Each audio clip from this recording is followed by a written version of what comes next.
মুশফিকুর রহমান মশিউর মুক্তাগাছা উপজেলা কৃষক লীগের সংগ্রামী সভাপতি।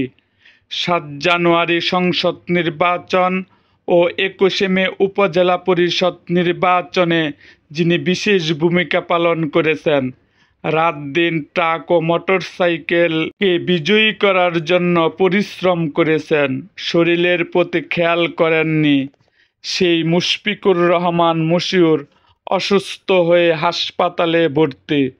গত পরশুদিন তার শরীর খারাপ, গেছেন ডাক্তারখানায় ডাক্তার দেখানোর জন্য।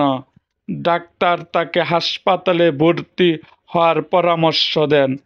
এখন তিনি ময়মনসিংহ মেডিকেল কলেজ হাসপাতালে ভর্তি।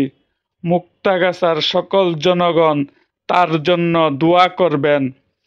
এরকম আরও ভিডিও পেতে আমাদের চ্যানেলটিকে সাবস্ক্রাইব করুন এবং পাশে থাকা বেল আইকনটি বাজিয়ে দিন।